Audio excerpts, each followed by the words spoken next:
Hi guys! So I recently put out a request for your questions, and this is going to become a resource that's going to take on different um, formats and different lives, and it might take a while, so I thought I would just go through and go ahead and give you some quick answers to your questions that y'all submitted, so that you have something to ponder about what you asked in the meantime while I get this material together. So thanks so much for submitting your questions. I'm just going to kind of go through and give you some initial quick thoughts. So, okay, in no particular order, how long should naps be? Depends. So for families who have crying in arms, this is from Aware Parenting Approach to Sleep. Crying in arms is the stress release process that often happens in relation to sleep. If that's a new information for you, I have some other resources, and check out my website. So for families who have been doing crying in arms for a while, sometimes those babies actually don't need as much sleep as the traditional literature will tell you. So as far as how long naps should be, depends on your baby's demeanor afterwards. If it's a cat nap, like a 30-minute cat nap, and afterwards they're actually fine and happy and rested, it's okay. If they're grumpy and fussy, then they probably need more sleep, and there's ways to work with that. Baby has long cries, but sleep doesn't improve. Okay, so sometimes if you find yourself trying crying in arms, and either it's a struggle for you, you're having a hard time kind of hanging in there, or your baby is having long cries and it doesn't feel like you're getting anywhere, take heart, you're not doing it wrong. Sometimes there's something else to figure out. It might be birth story, it might be food sensitivities. So there may be more to that situation. Baby pushes with feet and arches while crying. So pushing with the feet and arching, both of those can happen separately, and a lot of activity while crying is normal. It's part of the biological stress release process. But when you have pushing with the feet and arching together at the same time, I find that it's often related to your baby actually processing the birth experience. And in that case, you want to support that process as well. So the short answer to that is that you can just talk to them a little bit about their birth. Did they remember? What was it like? That kind of thing, if you're comfortable doing so. Okay, how long is a cry release? Anywhere from 5 minutes to over an hour. So at first, when you're first starting this process, those cries tend to be longer and bigger and more intense because they're catching up on old stuff. Over time, that tends to reduce, either shorter cries or less cries, less often, along those lines. I want my baby to learn how to fall asleep on her own or independently. I have another Facebook Live about this topic, but in Aware Parenting, we're recognizing closeness at sleep time, or particularly while falling asleep, as a legitimate need. So sleeping independently or falling asleep on their own means something a little bit different in Aware Parenting. It's more about, are they able to fall asleep? They might be in your arms, but can they fall asleep without you having to do something to put them to sleep? So that typically comes through this stress release process, just they're letting off steam, so to speak. So you still have the closeness, but they fall asleep by themselves. Okay, this is a biggie. I feel guilty for letting my baby cry. Okay, lots of layers here. First is we are very, very patterned as a society and through generations and history, like since the Middle Ages we're talking, to not let babies cry. So part of this is about recognizing your own process in this. So reflect on if this is you. No, the first thing I need to say is babies cry, and that's normal. And you will not always know why your baby's crying, even though literature will tell you that you should always find out. You should always know why your baby's crying and always stop crying. You will not always know why, and you won't always be able to make it stop. But where this information differs is that you don't have to cry it out, and you don't have to ignore or stop it. There's a different way where you can be present with it. If you feel guilty that your baby's crying, it's okay, mama. You're not alone, and it's not your fault. Okay, second thing, going back to our own history, think back to how you were raised as a baby and a child, the messages you got about emotions and expressing emotions as you grew up.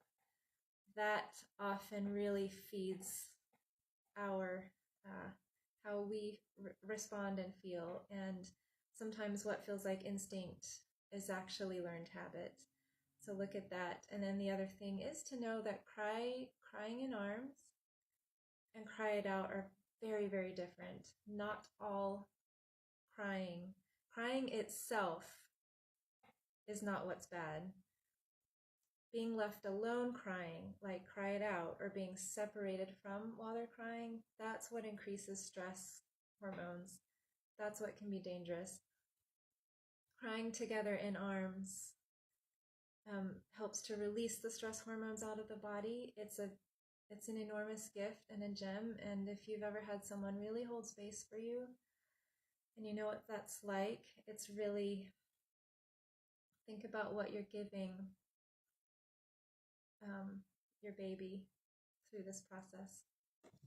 Okay, pause. I need to drink some water.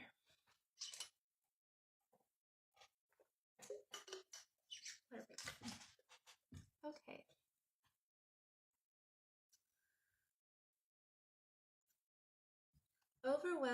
Feeling overwhelmed, figuring out the different types of crying. Okay. Yeah, it's like your list gets longer and longer, doesn't it? They're tired, they want closeness, they want to be held, teething, developmental frustrations, overstimulation. Okay, so in Aware Parenting, we talk about always meeting needs first. And then when there's crying beyond needs, to allow that in arms. So I think the distinction here, the thing to clarify here is that when you feel like your list is getting longer and longer, that is going to use that to point you toward there's probably some stress release need in there somewhere. So there's a way this is going to sound backwards to what it sounds like, if that makes sense. The longer your list gets, there's probably a need for cry release in there somewhere. The more you do crying in arms, cry release, that list tends to get shorter. Another way to look at this is that if your baby is crying, think about the basic needs: hunger, closeness, if you need to change the diaper, of course, hot, cold, safety. There are developmental frustrations, there is teething, there is being sick, times that they're more vulnerable. All of those times, those are authentic feelings. So beyond the if they're hungry, please feed them. But beyond those basic needs, even if the need is even if the impetus behind the cry is developmental frustrations, those feelings are still legit and authentic, and can come out. So I'm not sure if I'm explaining this in a way that makes sense, but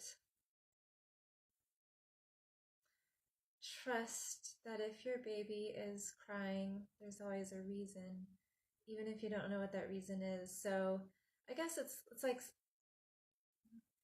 in this way, if your list is long, there's some needs that you're going to want to meet right now, and then there's some that you're going to want to listen to the cry, like developmental frustrations. I mean, if your baby is having a really hard time on the floor on his tummy and getting angry, then it's not to just leave them necessarily in that situation, but to listen to the cry. I'll have to think about how to answer that one more. Okay. I know all needs must be met before crying in arms, but are there ever circumstances when that can be different? So this is a very interesting question, because part of how we talk about the things you'll hear about aware parenting, to meet all the needs first,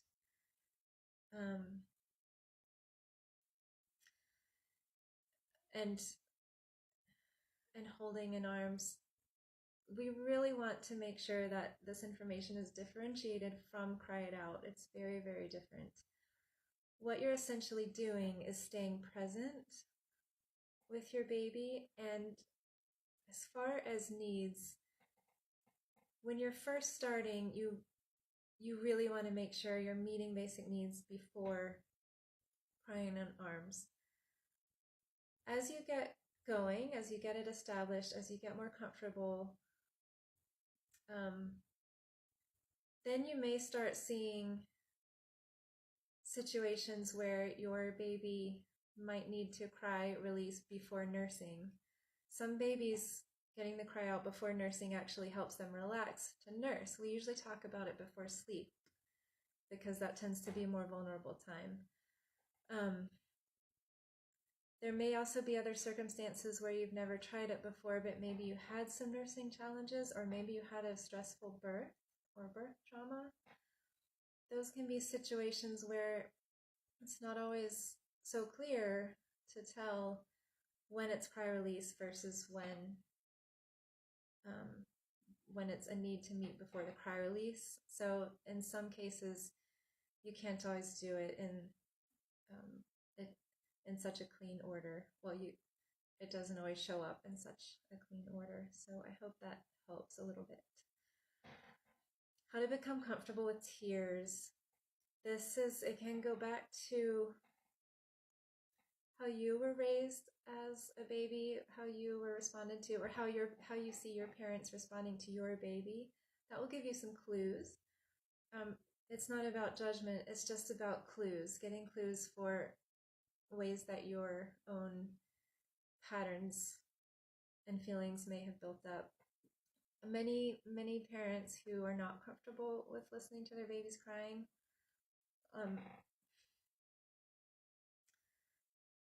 yes, very normal and wonderful. As a mother especially, you're going to have that biological instinct to respond to your baby. But many parents who are not comfortable with the cry release process will find that there's something about their upbringing where they weren't allowed to cry, and it may have been loving or it may have been more aggressive, but they weren't allowed to. And that this stuff just goes into us so early and subconsciously, and that's why we do this work now. So the first step there in becoming comfortable with tears is just reflecting on your responses and where they might have come from. And I find that knowing that mentally, just mentally, it doesn't necessarily make it easier yet, but knowing it mentally helps you be able to, when you're holding your crying baby, to separate, okay, my baby is okay in this moment crying. Part of what I'm feeling is me. That's the first step. Okay, how or where to start implementing crying in arms with night wakings. So what I like to encourage parents to do with night wakings is to see if you can open up the crying in arms process before they go to sleep, so at bedtime or before naps. see if you can get it going during the day, to see if that helps overnight. First step. And eventually you might need to do overnight. Considerations to be made with an adopted child. Is there anything in particular to be aware of? So for adopted children, first, same across the board as non-adopted children, is just, it's always about the underlying needs and the feelings, like really letting them have those feelings and acknowledging them, not shutting it down, but really listening to them.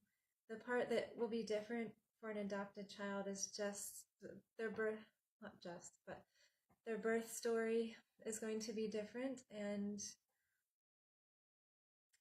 every child's birth story will be a little different, but there are going to be elements in that to pay attention to, and there are themes that you can look at, think of, and look at as you watch your baby grow and through the attachment process. And don't be afraid of watching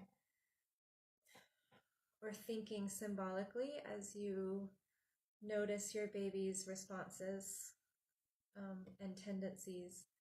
If you see strange fears or strange behaviors, don't be afraid to read into it a little bit. It's not that you want to overanalyze your child or label anything, but they really do show us their story. This actually goes for any baby, not just adopted, but they really do show us their story and what's going on for them.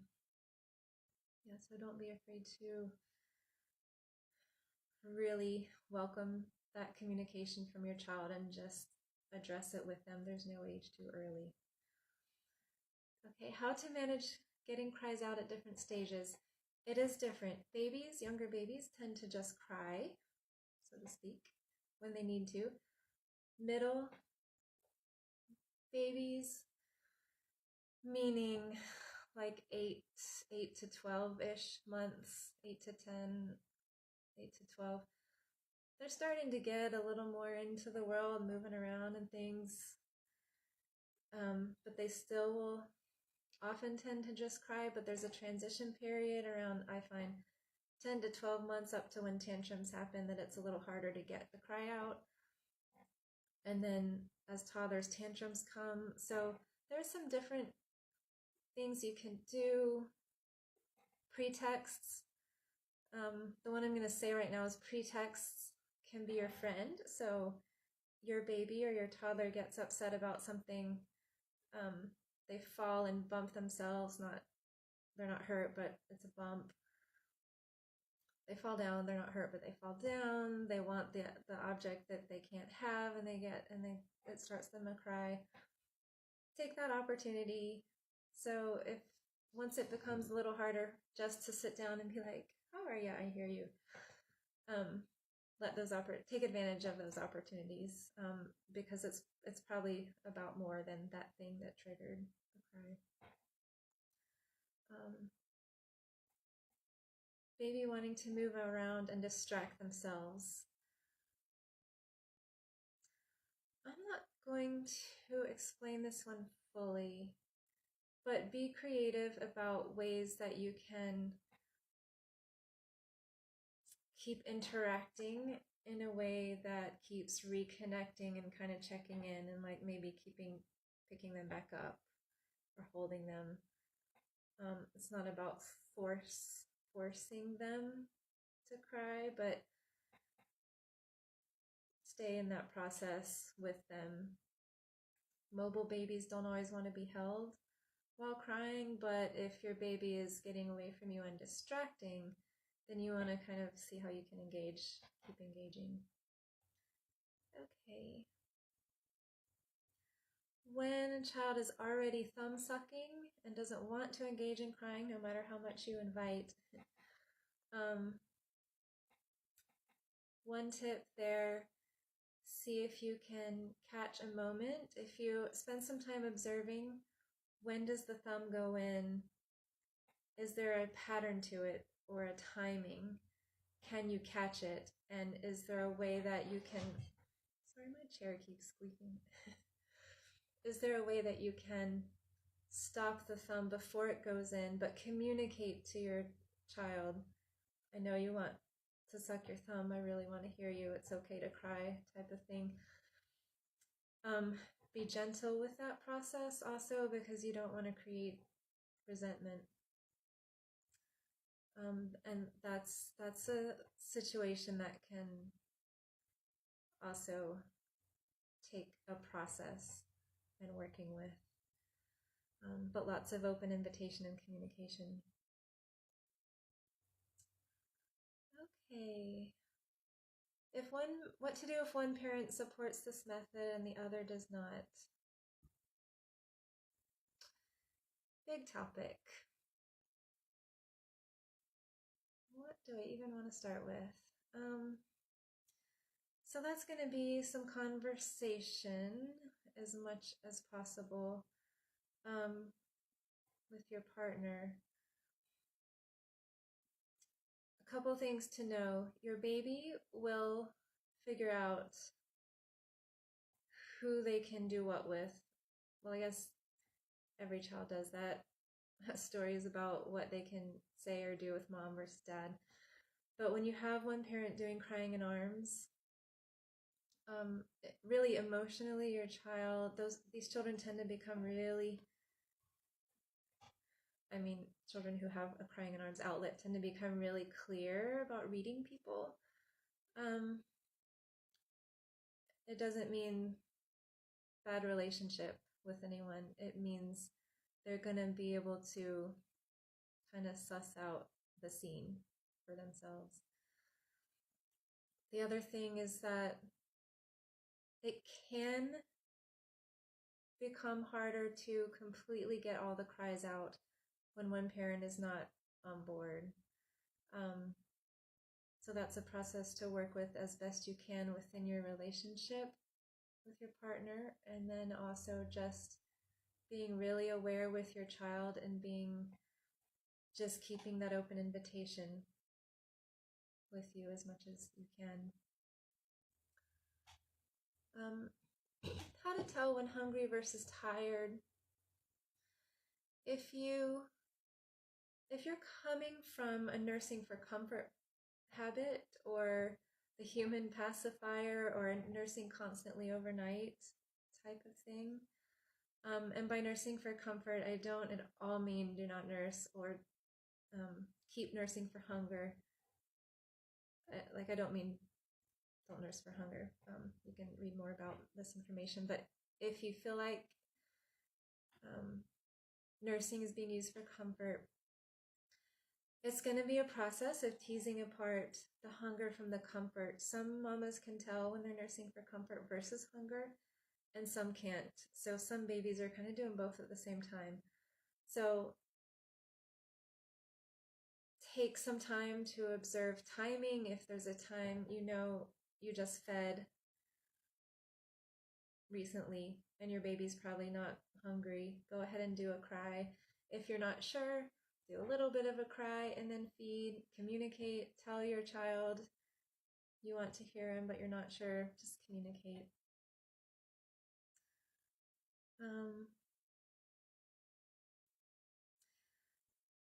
Control patterns.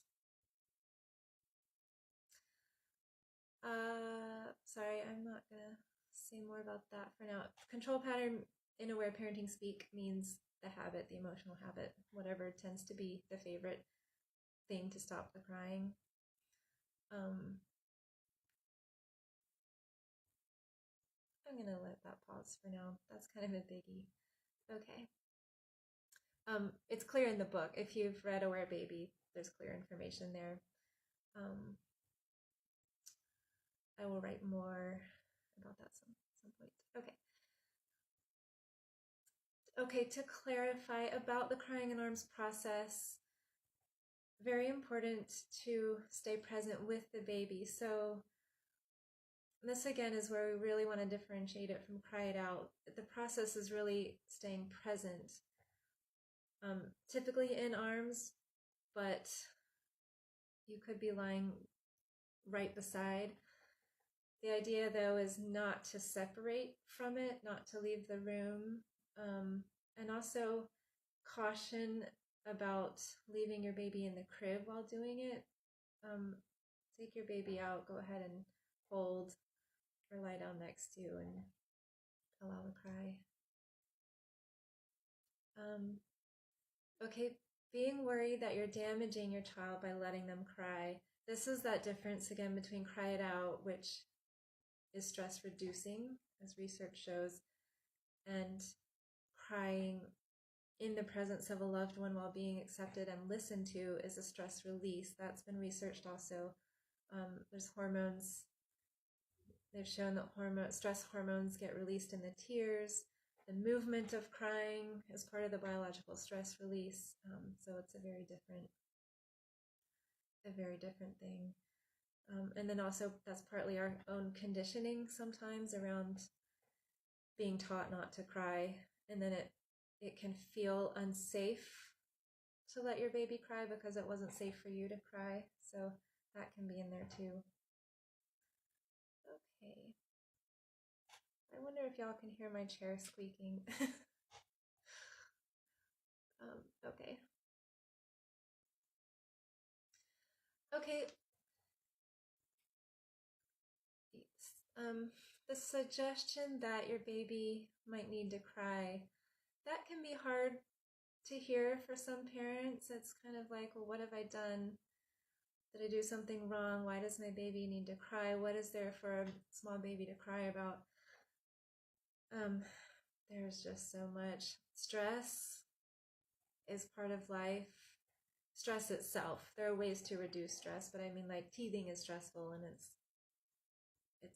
a thing we can't completely get away from. The thing is, how do we process it and deal with it? So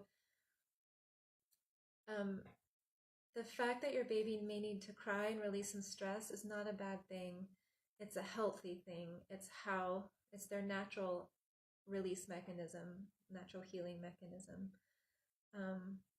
So this information really does turn some things upside down, to look at things differently.